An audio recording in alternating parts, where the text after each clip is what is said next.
Guys, आज मैं आप लोगों के सामने क्लास 10th की मैथ की चैप्टर फर्स्ट की पार्ट 5 वीडियो अपलोड कर रहा हूँ। कल तक मैंने आप लोगों को रेशनल नंबर के बारे में समझाया था और एक थ्योरम भी समझाई थी।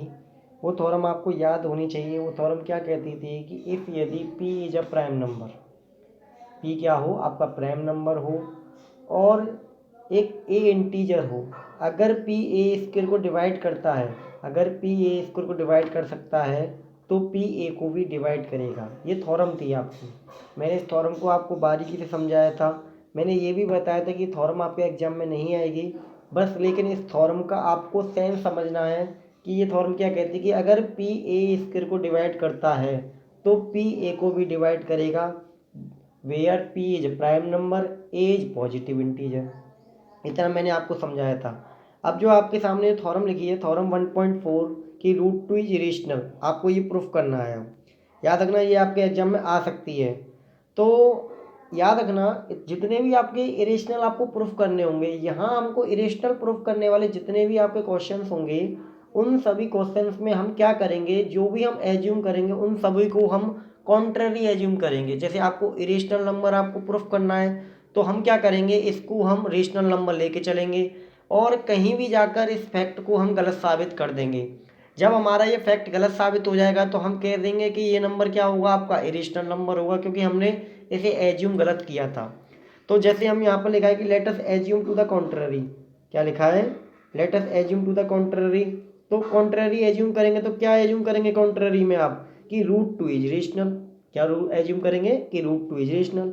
अब आपको पता है जब हमने रूट टू को रेशनल एज्यूम किया तो रूट टू रेशनल होता है, तो रेशनल कौन से नंबर होते हैं जिनको पी वाई क्यू की फॉर्म में लिखा जा सकता है। मैंने जैसे कि आपके सामने लिखा है कि रेशनल नंबर क्या होते हैं कि root two can be written in P Y Q form. तो रूट टू को हम क्या लिख सकते हैं कि root two equal to P upon Q. इतना समझ आया होगा आपको, इतना समझ आया कि कॉन्ट्ररी हम एज्यूम करके चलते हैं।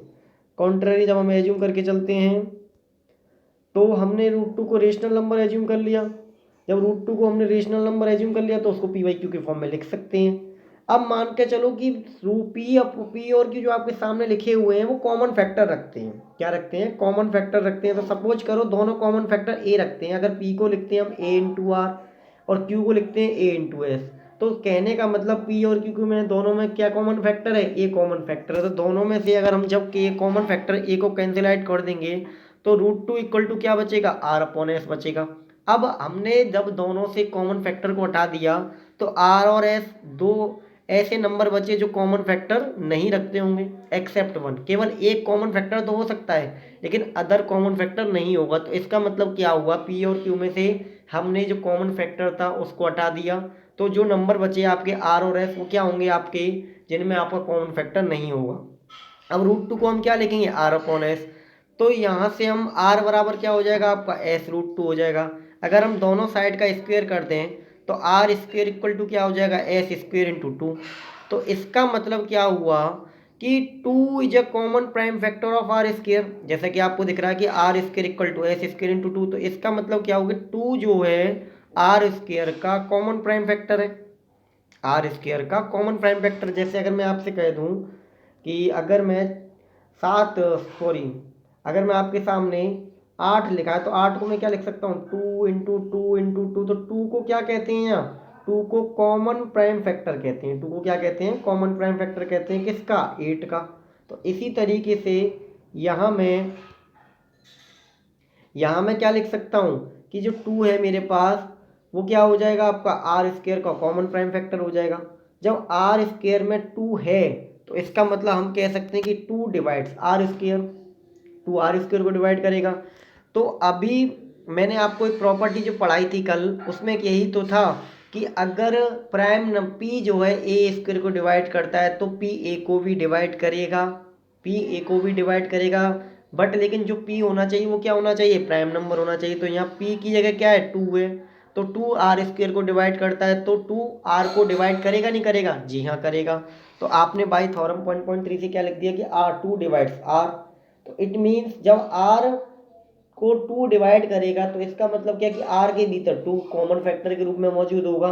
तो आर को क्या लिख सकते हैं, टू ए लिख सकते हैं। भाई जब आर को टू डिवाइड करेगा तो आर के भीतर टू कॉमन फैक्टर के रूप में होगा कि नहीं होगा। तो हमने आर को क्या लिख सकते हैं, 2a लिख सकते हैं।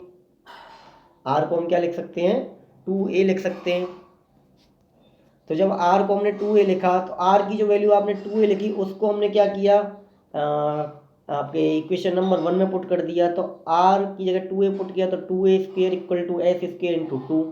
जब 2a का स्क्वेयर करेंगे तो 4a square equal to S square into 2। तो 2 से 4 2 को आर कैंसिल आउट हो जाएगा तो एस स्क्वेयर कितना आ जाएगा आपका 2a स्क्वेयर। जैसा कि आप देख पा रहे हैं कि अब एस स्क्वेयर में भी 2 टर्म मौजूद है, तो इसका मीनिंग क्या हुआ कि 2 डिवाइड्स एस स्क्वेयर। जब 2 एस स्क्वेयर को डिवाइड करता है तो 2 किसको डिवाइड करेगा, एस को भी डिवाइड करेगा। जब 2 एस को डिवाइड करेगा तो जब 2 एस को डिवाइड करेगा तो आपने देखा कि आर को भी 2 डिवाइड करता और एस को भी 2 डिवाइड करता। तो इसका मतलब क्या हुआ कि R and S are divisible by 2। जब आर और एस दोनों 2 से डिविजिबल हैं तो हम कह सकते हैं कि R and S have common factor. तो लेकिन आर और एस कॉमन फैक्टर 2 रखते हैं, आर और एस अगर कॉमन फैक्टर 2 रखते हैं तो इसका मीनिंग क्या हुआ, हमने जब ऊपर चेक किया था कि पी और क्यू में से हमने कॉमन फैक्टर निकाल के आर और एस बचा दिए थे। तो इससे क्या निकल आया, बट दिस इज कॉन्ट्राडिक्शन। ये क्या है, कॉन्ट्राडिक्शन द फैक्ट कि R and S have no common factor except 1। हमने क्या कहा था कि आर और एस जो बचे हैं आपके उनमें कोई कॉमन फैक्टर नहीं है, लेकिन यहाँ आपने जब इसे सॉल्व किया तो आपने पाया कि आर और एस क्या रखते हैं, कॉमन फैक्टर रखते हैं। इसका मीनिंग क्या हुआ, जो हमने एज्यूम किया था वो हमारी एजम्पशंस क्या हो जाएगी, इनकरेक्ट हो गई। हमारी एजम्पशंस क्या हो जाएगी, इनकरेक्ट हो गई। हमारी एजम्पशन इनकरेक्ट हो गई। तो हम कौन सी एजम्पशन, जो हमने मान के चले थे कि रूट 2 इज इरेशनल। तो इस तरीके से हम कह सकते हैं कि हैंस रूट 2 इज इरेशनल। आपको इतनी बात समझ आई होगी। थोड़ा सा याद रखना, जितने भी सवाल आपको इरेशनल प्रूफ करने वाले हैं वो बड़ी ही सीक्वेंस में चलते हैं। इन सवालों को आपको समझने के लिए कम से कम नहीं, आपको एक सवाल को 2-3 या 4 प्रैक्टिस करनी पड़ेगी और आपको हर सवाल को समझना होगा। जैसे अब आपके सामने इसी सिमिलर वे में रूट 3 को अगर इरेशनल आपको प्रूफ करना है, सेम वही करना है, बस खाली आपको केवल रूट 2 की जगह रूट 3 कर दिया है। अब उसी को हम समझेंगे तो आपको ये अच्छा समझ आ जाएगा क्योंकि आपने रूट 2 को समझा है। तो रूट 3 इरेशनल आपको प्रूफ करना है। तो हमने जस्ट अभी थोड़ी देर पहले बताया था कि अगर आपको इरेशनल प्रूफ करना है तो हम क्या करेंगे, इसके कॉन्ट्ररी एज्यूम कर लेंगे। तो हम रूट 3 को क्या मान लेंगे, रूट 3 रेशनल। जब हमने रूट 3 को रेशनल माना तो रूट 3 को हम क्या लिख सकते हैं, पी अपॉन क्यू की फॉर्म में लिख सकते हैं। जब पी अपॉन क्यू की फॉर्म में लिख सकते हैं, सपोज मान लिया कि पी और क्यू कॉमन फैक्टर रखते हैं। क्या है कि पी और क्यू क्या रखते हैं, कॉमन फैक्टर रखते हैं। जब कॉमन फैक्टर रखते हैं तो पी को हम ए इंटू आर लिख दें और क्यू को R into A into S लिख दें। तो दोनों में से जो कॉमन फैक्टर ए होगा वो कैंसिल आउट हो जाएगा। तो रूट 3 क्या बचेगा आपका, आर अपॉन एस। जब हमने पी और क्यू में से कॉमन फैक्टर कैंसिल आउट कर दिया तो आपका क्या बचता है, आर अपॉन एस बचता है। तो इसका मीनिंग क्या हुआ कि आर और एस आपके have no any common factor. तो आपके पास में अब आर और एस जो टर्म है वो कोई कॉमन फैक्टर नहीं है। अब क्या होता है कि आर इक्वल टू क्या हो जाएगा, रूट 3s हो जाएगा। अगर हम स्क्वेयरिंग दो बोथ साइड्स करते हैं तो आर स्क्वेयर कितना आ जाएगा, 3s स्क्वेयर आ जाएगा। तो देखते हैं कि आर स्क्वेयर वाले टर्म में 3 इंटू एस स्क्वेयर है। तो इसका मीनिंग क्या है कि 3 आर स्क्वेयर में टर्म में मौजूद है। इसका मीनिंग क्या हो गया कि 3 जो है आर स्क्वेयर को डिवाइड करेगा। जब 3 आर स्क्वेयर को डिवाइड करेगा तो आपकी थ्योरम 1.3 क्या कहती है कि अगर कोई प्राइम नंबर ए स्क्वेयर को डिवाइड करता है तो प्राइम नंबर ए को भी डिवाइड करेगा। तो दैट मीनिंग क्या होगा कि 3 आर को डिवाइड करेगा। जब 3 आर को डिवाइड करेगा तो इसका मीनिंग क्या है कि आर के भीतर 3 होगा। तो हम क्या लिख सकते हैं, आर इक्वल टू 3a। तो आर की वैल्यू को हम इक्वेशन नंबर 1 में पुट करते हैं। तो आर की जगह 3a पुट करते हैं तो 3a square equal to 3s square. 3a का जब होल स्क्वेयर करते हैं तो 9a square equal to 3s square. 3 से 9 3 बार कट जाती है तो एस स्क्वेयर कितना आ जाता है आपका, 3a स्क्वेयर। जैसा कि अब आप देख रहे हो एस स्क्वेयर वाले टर्म में भी 3 मौजूद है। तो इसका मीनिंग क्या हुआ कि 3 डिवाइड्स एस स्क्वेयर। जब 3 एस स्क्वेयर को डिवाइड करता है तो हम कह सकते हैं कि by theorem S divides 3 divides S. हम ये भी तो कह सकते हैं कि 3 जो है एस को भी डिवाइड करेगा। तो एस को हम क्या लिख सकते हैं, 3 भी लिख सकते हैं। अब आप देखोगे कि आर इक्वल टू आपका 3a है, एस इक्वल टू 3b है। इसका मीनिंग क्या हुआ, आर और एस में दोनों में क्या कॉमन फैक्टर है, 3 कॉमन फैक्टर है। तो आर और S have common factor, it means R and S are not coprime. थोड़ा सी इस लाइन को समझना है कि जो नंबर कॉमन फैक्टर नहीं रखते हैं उनको क्या कहते हैं, को प्राइम कहते हैं। क्या कहते हैं उन्हें, को प्राइम कहते हैं। तो हमने क्या कहा कि आर और एस क्या है, कॉमन फैक्टर रखते हैं, लेकिन हमने थोड़ी देर पहले क्या एज्यूम करके चले थे, एज्यूम से आपका क्या निकल के आ रहा था कि आर और एस आपके कॉमन फैक्टर नहीं रखते हैं। तो but this contradiction the fact कि आर और S have not common factor except one, it means our assumptions is incorrect that की रूट थ्री रेशनल है। हम कह सकते हैं कि रूट थ्री रेशनल नंबर। इतना आपको समझ आया हो, आपको इसको एक बार जब दो बार ऐसे उतार लोगे अच्छे तरीके से तो आपको बेहतरीन समझ आ जाएगा। अब कुछ प्रॉपर्टी आपके सामने लिखी हुई है, इन प्रॉपर्टी को समझेंगे। जैसा कि आपके सामने लिखी, द सम और difference of a rational and irrational number is irrational. वो कहता है कि अगर एक रेशनल नंबर हो, एक इरेशनल नंबर हो, उनका सम हो या डिफरेंस हो, वो क्या होता है, आपका इरेशनल नंबर होता है। जैसे मैंने आपके सामने एक टर्म लिखा 3+√5 एक नंबर है, तो आपको पता है कि 3 एक रेशनल नंबर है। रेशनल नंबर क्या होते हैं, जिनको पी वाई क्यू की फॉर्म में लिखा जा सकता है। पी और क्यू इंटीजर होते हैं, लेकिन क्यू की वैल्यू 0 नहीं होती, तो 3 आपका रेशनल निकला। इसी तरीके से √5 क्या है, आपका रेशनल है। √5 रेशनल क्यों है, क्योंकि मैंने कल एक चीज़ बताई थी कि रूट पी को अगर आप रेशनल कहना चाहते हो तो पी जो है आपका वो प्राइम नंबर होना चाहिए। तो 3 आपका रेशनल हुआ, √5 आपका इरेशनल हुआ।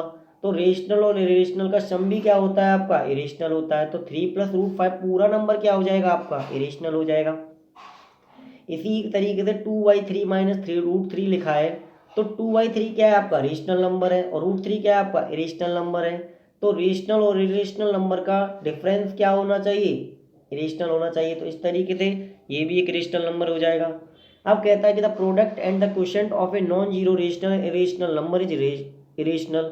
अगर आपके पास में कोई एक नॉन जीरो रेशनल नंबर हो और एक irrational number, non zero irrational number का मतलब क्या है कि रेशनल नंबर जीरो ना हो, और इसी तरीके से नॉन जीरो इरेशनल नंबर हो, नॉन जीरो इरेशनल नंबर हो, उनका प्रोडक्ट किया जाए और उनका क्वोशिएंट किया जाए, तो वो एक रेशनल नंबर होते हैं। जैसे कि 5 × √3, तो 5 एक रेशनल नंबर है, √3 भी आपका रेशनल नंबर है, दोनों का प्रोडक्ट है, तो हम कह सकते हैं कि 5 √3 क्या आ जाएगा, आपका रेशनल नंबर आ जाएगा। इसी वे में अगर √3/7 लिखा, तो ये क्या हो जाएगा, √3 में 7 का अगर डिवाइड देंगे तो आपको क्वोशिएंट फाइंड होगा, तो क्वोशिएंट भी क्या होता है, आपका इरेशनल होता है। इतनी बात आपको समझ आई है। अब चलते हैं आपके आगे। अब आपका एग्जाम्पल 10 है एनसीईआरटी बुक का, कि सो दैट कि 5 - √3 इज इरेशनल। आपको प्रूफ करना है कि 5 - √3 इरेशनल। मैंने आपको थोड़ी देर पहले बताया था कि अगर किसी को इरेशनल प्रूफ करना है तो हम उसको उसके कॉन्ट्ररी एज्यूम करेंगे और उसको रेशनल मान लेंगे। तो let us assume to the contrary that 5 √3 is rational. हमने 5 - √3 को क्या मान लिया, रेशनल मान लिया। जब 5 - √3 को रेशनल मान लिया तो 5 - √3 को P/Q की फॉर्म में लिख सकते हैं। तो 5 - √3 = P/Q, जहाँ P और Q क्या होंगे, आपके इंटीजर होंगे। जहाँ P और Q क्या होंगे, आपके इंटीजर होंगे। जहाँ P और Q आपके इंटीजर होंगे। तो इसी तरीके से जब हमने देखा कि P और Q इंटीजर हैं, सपोज मान के चलो P और Q के भीतर कॉमन फैक्टर हो, तो P को अगर A × R लिखें और Q को A × S लिखें, तो A से A कैंसिल आउट हो जाएगा, तो A is common factor in P and Q। तो R और S जो आपके बचेंगे वो क्या होंगे, उनमें आपका कोई कॉमन फैक्टर नहीं होगा। तो 5 - √3 = R/S। तो यहाँ R और S क्या है, R and S have no common factor. क्यों कॉमन फैक्टर नहीं रखते हैं, क्योंकि P और Q में से जो कॉमन फैक्टर था उसको हमने एलिमिनेट कर दिया। केवल R और S दो नंबर ऐसे बचे जिनमें एक के अलावा कोई और कॉमन फैक्टर नहीं है। अब हमने क्या किया, RYS को इधर साइड लेफ्ट साइड ले लिया, तो 5 - √RY7 = √3। इसको इक्वेशन फर्स्ट लिखा। अब आपको पता है कि RYS एक रेशनल नंबर है। जब RYS रेशनल नंबर है और 5 आपका और रेशनल नंबर आपको पता ही है, तो 5 - RYS क्या हो जाएगा, एक रेशनल नंबर हो जाएगा। जब आपकी किसी चीज़ की left hand side rational number है, कुछ भी है, तो राइट हैंड साइड भी वही होगी। तो हम कह सकते हैं कि √3 क्या हो जाएगा, आपका रेशनल नंबर हो जाएगा। बट लेकिन आपको पता है कि this is contradiction of the fact कि √3 इज इरेशनल। ये कॉन्ट्राडिक्शन है कि नहीं है, क्योंकि √3 तो आपका इरेशनल नंबर होता है और आपने आपने जो एज्यूम किया उससे आपको √3 को क्या ला दिए, रेशनल ला दिए। इसका मतलब क्या है कि हमारी जो एजम्पशन थी वो क्या हो गई, इनकरेक्ट हो गई। जब हमारी एजम्पशन इनकरेक्ट हो गई तो हमें क्या कहना पड़ेगा, 5 - √3 को इरेशनल नंबर कहना होगा। इसी तरीके से आपके सामने लिखा है कि सो दैट कि 3 √2 इज इरेशनल। यही वही है।